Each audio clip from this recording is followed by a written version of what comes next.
Hello अस्सलाम वालेकुम everyone, this is doctor Anmish here. Welcome to my YouTube channel. उम्मीद है आप सब खैरियत से होंगे। आज के वीडियो ट्यूटोरियल में हम बात करेंगे कोविड-19 डायग्नोस्टिक्स के बारे में कि आप कैसे उसे डायग्नोस कर सकते हैं by performing a nasopharyngeal swab test. तो सबसे पहले हमें पता होना चाहिए कि हमारे पास एक स्पेसिमेन क्या है। स्पेसिमेन हमारे पास चीज़ क्या है। तो स्पेसिमेन हमारे पास एक आप कह सकते हैं सैंपल है जो आपके पास मेडिकल टेस्टिंग के लिए यूज़ होता है, जो कह सकते हैं आपके ब्लड सैंपल हो सकता है, आपका बॉडी टिश्यू सैंपल हो सकता है। और इस सैंपल का पर्पस क्या हो सकता है। कोई भी सैंपल आपसे लिया जाता है वो किस पर्पस के लिए लिया जाता है। वो आपके लिए कन्फर्मेटरी डायग्नोसिस के लिए आया कि आपका जो पेशेंट है वो स्पेसिफिक इन्फेक्शन से इन्फेक्ट हुआ है या नहीं, उस पर्पस के लिए आप सैंपल देते हैं किसी भी डायग्नोसिस के लिए। और अब सैंपल लेने के लिए कुछ इंपॉर्टेंट मेजर्स होते हैं जिनका आपको बहुत ज़्यादा ख्याल करना होता है ताकि आप उस इन्फेक्शन से, उस वायरस से इन्फेक्ट ना हो सकें। या आपके पास कोई भी हेल्थ केयर प्रोफेशन जो होगा वो जब सैंपल ले रहा होगा उससे कुछ ख़ास इक्विपमेंट होने चाहिए उसके पास जो उसे प्रोटेक्ट कर सकता है कोविड-19 से या नोवल कोरोना वायरस से या किसी भी इन्फेक्शन से। तो पर्सनल प्रोटेक्टिव इक्विपमेंट में सबसे पहले हमारे पास आ जाता है N95 मास्क, जो कि बहुत इंपॉर्टेंट है। स्पेशली कोरोना वायरस के का सैंपल जब आप लेते हैं तब बहुत ज़्यादा ज़रूरी है, ये आपको ज़रूर पहनना है जब आप सैंपल ले रहे हो। फिर आपके पास आ जाते हैं gloves, then safety goggles, then safety gown. ये कुछ पर्सनल प्रोटेक्टिव इक्विपमेंट हैं जो ज़रूर होने चाहिए जब भी आप कोई सैंपल ले रहे हों। स्पेशली वायरल सैंपल्स जो होते हैं, वायरल इन्फेक्शन जो होते हैं, उनके जब आपने सैंपल लेने होते हैं तो ये पर्सनल प्रोटेक्टिव इक्विपमेंट लाजमी होने चाहिए। देन हम बात करते हैं प्रोसीजर ऑफ नेज़ोफेरेंजियल स्वैब टेस्ट का कि क्या प्रोसीजर है, उसको हमने कैसे प्रोसीड करना है। सबसे पहले आपने अपने पेशेंट को अलाउ करना है just to blow their nose. Then आपने क्या करना है कि कोई भी सैंपल कलेक्शन प्रोसेस जब आपने करना है, पेशेंट को अलाउ करना है कि वो एक रिलैक्स पोजीशन में हो जिसमें वो को कंफर्टेबल फ़ील कर सके। फिर आपने पेशेंट के सर को ना थोड़ा पीछे करना है, उसकी नेक को सपोर्ट करते हुए अपने नॉन डोमिनेंट हैंड से, जो कि आपका लेफ़्ट हैंड भी हो सकता है और राइट हैंड भी हो सकता है। Just like this picture. इसमें आप प्रॉपर पोजीशन देख सकते हैं कि कैसे उसने होल्ड किया हुआ है, सपोर्ट दी हुई है उसकी नेक को। So this is the proper position. Then sample लेते वक्त आपको थोड़ा सा पीछे होके खड़े होना है पेशेंट से, ताकि अगर इन केस आपने अगर मास्क वगैरह नहीं पहना हुआ या कुछ ऐसे पर्सनल प्रोटेक्टिव इक्विपमेंट नहीं है आपके पास और आपका पेशेंट जो है वो कफ या स्नीज़ करता है तो रिस्क ऑफ कंटेमिनेशन ज़्यादा होता है। तो उस रिस्क ऑफ कंटेमिनेशन को अवॉइड करने के लिए आपको थोड़ा पीछे खड़ा होना पड़ता है पेशेंट से।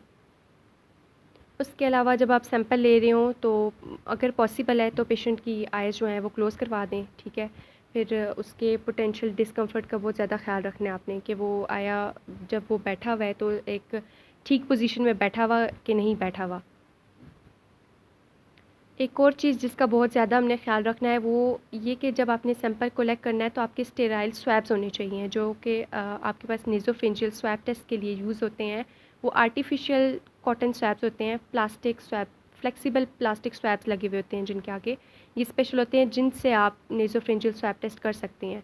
आपने किसी कैल्शियम एल्गिनेटेड स्वैब और जो आपके पास कॉटन बर्ड्स या वुडन स्वैब्स होते हैं वो बिल्कुल नहीं यूज़ करने, क्योंकि आपके पास जो कैल्शियम एल्गिनेटेड स्वैब या वुडन शैफ्ट्स होंगे ये इनएक्टिवेट कर देते हैं वायरल पार्टिकल को। तो वो पहले ही इनएक्टिवेट हो गए हैं वायरल पार्टिकल, जब आप आगे लैब में भेजेंगे टेस्ट करने के लिए तो आपका रिज़ल्ट ठीक नहीं आएगा। इसलिए आपने बहुत एहतियात करनी है। जो सैंपल कलेक्शन है, कौन सा स्वैब लेना है, स्टेराइल स्वैब लेना है। और जो वुडन शैफ्ट्स होती हैं वो अक्सर जब आप इंसर्ट कर रहे होते हैं तो वो पेशेंट के अंदर इंजरी कॉज कर देती हैं, पेशेंट के नेज़ोफेरेंजियल ट्रैक में वो इंजरी कॉज कर देती हैं।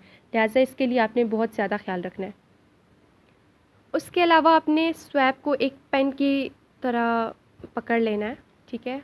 जैसे आप पेन को पकड़ते हैं between your thumb, index and the finger, उस तरह आपने पकड़ना है और तब आपने इंसर्ट करना है। And please make sure to avoid this kind of hand position during sample collection. ये इस किस्म की पोजीशन बिल्कुल नहीं होनी चाहिए। This is totally wrong position. उसके बाद आपने जो स्वैब है वो उसको हॉरिजेंटली इंसर्ट करना है लेफ़्ट या राइट नॉस्ट्रिल में।